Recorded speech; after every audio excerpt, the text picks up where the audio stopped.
Friends hi అండి, hello. మన మిద్దె తోటలోని అందాలని చూద్దామా? వచ్చేసేయండి. మొన్న మనం పెట్టుకున్నటువంటి పచ్చిమిర్చి మొక్క చూడండి, 2 మొక్కలు పెట్టాను. ఇదిగోండి మంచి హెల్దీగా పెరుగుతుంది. హెల్దీగా పెరగకపోతే ఈ సైడ్కి ఉన్నటువంటి ఆకులు ఉంటాయి కదా, కట్ చేసేయాలి. కట్ చేస్తే మంచిగా గ్రోత్ వస్తాయి. ఇదిగోండి మొన్నే మనం పెట్టుకున్నటువంటి కాకర మొక్క కూడా.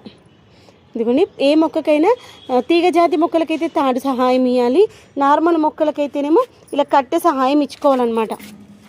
కట్టే సహాయం ఇస్తే అటు ఇటు పడిపోకుండా మంచిగా స్ట్రాంగ్గా ఉంటాయి. ఇదిగోండి చిన్న చిన్న కుండీలో ఉన్నటువంటి తులసి మొక్కలు చూడండి ఎంత బాగా ఉన్నాయి. ఇది కూడా మొన్న పెట్టినటువంటి కాకర మొక్కని. ఇదిగోండి పాతగా ఉన్నటువంటి కాకర మొక్కకి ఇవన్నీ కాకరకాయలు, ఇంకొక 2 కాకరకాయలు వచ్చింటే పండు పడిపోయినాయి. ఇవి మన కొమ్మ కత్తిరింపు చేసినప్పుడు ఏదో కొమ్మ డ్యామేజ్ అయినట్టుంది, దానివల్ల అది పోయింది. ఇదిగో నల్లేరు మొక్క కూడా ఈ కుండీల నుండి అక్కడి వరకు వెళ్ళిపోయింది చూసారా, చాలా హెల్తీగా వస్తాయి.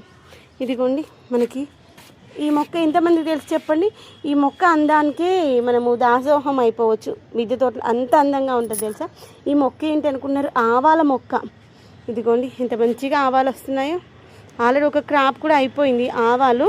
ఎప్పుడు తీసేస్తాను ఈసారిలే ఉండండి, ఒక నెల రోజులే కదా, కుండీలు ఖాళీగా ఉండే కంటే వచ్చేస్తే అనేసి ఉంచా. ఇదిగోండి ఎంత దొడ్డుగా వచ్చిందో చూసారా. ఇంక దీనికి ఉన్నటువంటి కొమ్మలు కట్ చేసేసాను, ఆల్రెడీ అయిపోయినాయి, ఎండిపోయినాయి. తీసేసి హార్వెస్ట్ చేసి ఎండబెట్టేసాను అనమాట. ఇదిగోండి ఆవాలు, ఇదిగోండి నువ్వులు కాస్త ఎండిన తర్వాత ఒక క్లాత్లో వేసేసి నలిసేసామనుకోండి వచ్చేస్తాయి. మంచిగా ముదిరిపోయినటువంటివి తీసేసుకోవాలి. ఇదిగోండి ఇది కూడా అయిపోయింది, ఇది కూడా తీసేద్దామా. అంతే, ఇలా తీసేసి ఇలా ఎండలో పెట్టేసుకోవడం అంతే. ఈసారి అయితే చాలానే వచ్చాయి. ఎందుకంటే చిన్న చిన్న కుండీలలో అయినా కనకమరాలు, తులసి మొక్కలు ఎంత మంచిగా వస్తుంది. దీంట్లో 2 ఉండదు. నేను కొన్ని ఏమో మనము తిరుపతికి వెళ్ళేసి వచ్చేసరికి ఎండిపోయినాయి అనమాట. ఈ మొక్కలు తీసేసి మళ్ళీ కొన్ని కొత్త మొక్కలు పెట్టేసుకుందాము, ఓకేనా. ఈ ఉల్లిపొరక కూడా చాలా ఉంది. ఉల్లిపొరక కూడా మొత్తం హార్వెస్ట్ చేస్తే మళ్ళీ ఫ్రెష్గా వస్తుంది. ఇదిగో మన తోటలో ఏ మొక్క లేకపోయినా గోరింటాకు మొక్కనైతే ఉండాలి అనేసి ఫస్ట్ మొక్క కుండీలలో పెట్టుకున్నటువంటి మొక్క గోరింటాకు మొక్క తెలుసా. ఇది కూడా ఫస్ట్ నేను ఇంటి దగ్గర ఉన్న వాళ్ళ దగ్గర తెచ్చుకొని పెట్టుకున్న చిన్న కొమ్మ ఇంత చిన్న కొమ్మ చాలు తెలుసా. ఇంత చిన్న కొమ్మ సరిపోతుంది. ఆ కొమ్మ తీసుకొచ్చి పెట్టాను, మంచిగా గ్రోత్ వచ్చింది. తర్వాత వచ్చేసి నేను మళ్ళీ ఒకటి నర్సరీ నుండి కొనుకొచ్చుకున్నాను అనమాట. ఒకటే మొక్క అది ఉంటుందా పోతుందా అనేసి మళ్ళీ నర్సరీ నుండి కొనుకొచ్చుకున్నా 150 రూపీస్ పెట్టి. కానీ నర్సరీ నుండి కొనుకొచ్చుకున్న మొక్కనేమో చచ్చిపోయింది.